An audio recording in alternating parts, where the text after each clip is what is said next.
Nasib Indra Kesuma atau dikenal dengan nama Indra Kents ternyata nggak semanis konten-konten YouTube dan TikToknya. Indra Kents yang dikenal dengan slogannya murah banget, sekarang harus pakai rompi oranye dan hartanya kemungkinan besar akan disita. Harta Indra Kents itu bukan main-main loh. Mulai dari rumah mewah dan apartemen di Medan, di Deli Serdang sampai di Tangerang.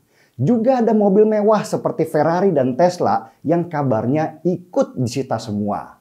Selain itu dia juga punya saham di beberapa usaha. Total harta yang disita kabarnya berjumlah 100 miliar rupiah.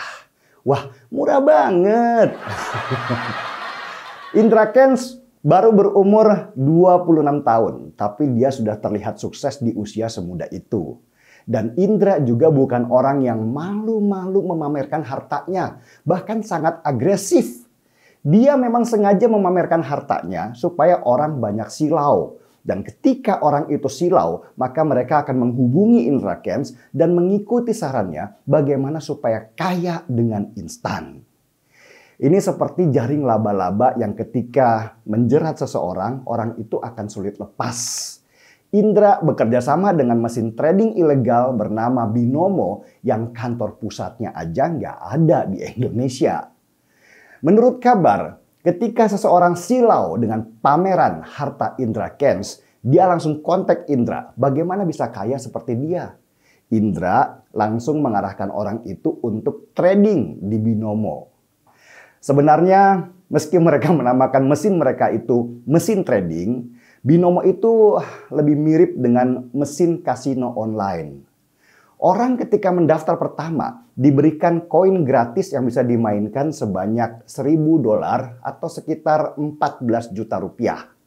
Dengan koin gratis itu orang diminta menebak apakah chart yang tampil di layar itu sedang naik atau sedang turun.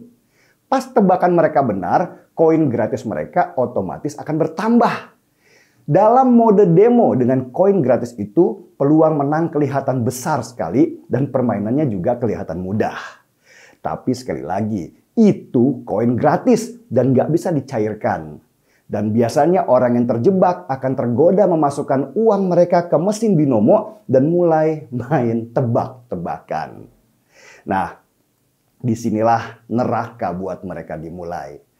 Ternyata ketika main pakai uang beneran, gak semudah ketika main versi demo. Kalah terus, yang membuat orang akhirnya semakin penasaran untuk memasukkan uang lagi untuk membayar kekalahan sebelumnya.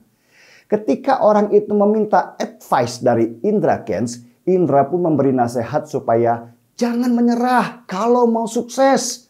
Dan dia menceritakan pengalamannya sehingga dia jadi kaya sekarang ini. Orang yang kalah itu terpacu dan mulai memasukkan uang lagi. Kalah lagi. Begitu terus sampai hartanya ludes. Bahkan ada yang sampai berhutang ke tetangga. Dan ada juga yang sampai menjual rumah karena mimpi kaya seperti Indra Kents. Itulah kenapa orang seperti Indra Kents ini dinamakan afiliator. Afiliator adalah orang yang mempromosikan sebuah bisnis dengan memasarkannya ke orang lain. Dari mana Indra Kents dapat uang sebegitu banyak? Ya dari kekalahan orang-orang itu. Indra kabarnya dapat komisi 70% dari kekalahan banyak orang.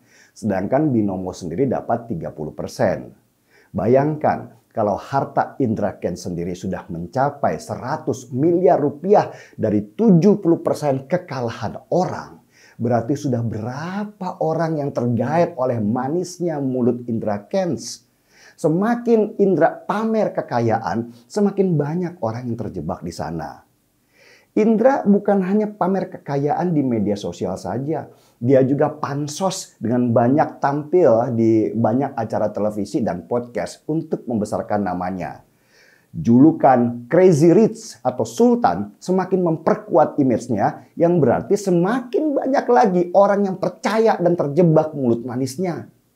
Yang kasihan lagi, ketika orang itu habis hartanya, dia malah dimaki-maki orang lain dengan kata-kata, "Lu terlalu rakus sih," atau nasihat, "Makanya nggak ada tuh kayak instan, kerja yang benar."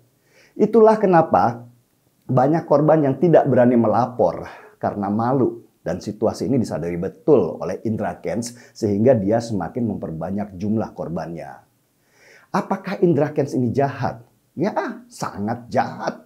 Dia tahu kok kalau binomo itu bukan trading tapi mesin judi. Tapi dia terus mempromosikan dan menggait banyak orang untuk menjadi korban. Karena itulah Indra Kents diancam penjara dengan pasal berlapis. Mulai penipuan sampai pencucian uang. Ancaman hukumannya bisa sampai 20 tahun penjara. Selain Indra Kents, Bareskrim juga sedang melacak beberapa afiliator lainnya yang bermain dengan model seperti Indra Kents. Ini anak-anak muda dengan usia kurang dari 30 tahunan. Mereka membangun kesuksesan dari hasil penderitaan orang. Kultur banyak orang di Indonesia dan juga di dunia banyak sekali yang silau dengan tampilan kekayaan seseorang. Bukan saja tampilan kekayaan, ada juga loh yang menipu dengan tampilan agama dan menguras harta banyak orang senilai triliunan rupiah dengan model naik haji. Para penipu ini tahu bahwa mata yang silau nggak bisa lagi menjadikan logika mereka bekerja. Seperti kerbau dicucuk hidung, angan-angan yang ketinggian membutakan mata mereka. Model pamer kekayaan untuk menipu seperti si Indra Kents ini bukan barang baru sebenarnya. Jauh sebelum ada media sosial, ada model-model seperti Yayasan Misi Islam Ahlus Sunnah Wal Jamaah atau disingkat YAMISA yang memamerkan kalau dia memegang harta karun Soekarno senilai ribuan triliun rupiah. Yang mau kecipratan harus mendaftar dan membayar sejumlah uang. Ada lagi yang jualan toke, bambu petuk sampai samurai langka dengan harga ratusan miliar rupiah. Bahkan jauh sebelum itu, di abad ke-17 di Belanda ada peristiwa besar yang dinamakan demam tulip, di mana banyak orang yang mendagangkan sertifikat bunga tulip untuk mendapatkan banyak uang. Tapi percayalah, penipuan dengan cara pamer-pamer itu tidak akan pernah selesai dan akan selalu berulang. Itu karena masih banyak orang yang ingin cepat kaya dengan instan dan tanpa kerja keras.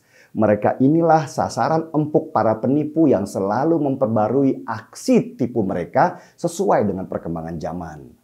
Kalau di Indonesia, bukan hanya pamer harta saja untuk nipu, bahkan ada juga yang pamer agama. Dengan media sosial, mendadak banyak orang ahli agama yang menggarap orang yang mabuk agama untuk dijadikan kuda tunggangan. Hidup itu sederhana, kata Pramudia Anantatur. Yang hebat hanya tafsiran-tafsirannya saja. Saya seruput dulu kopinya.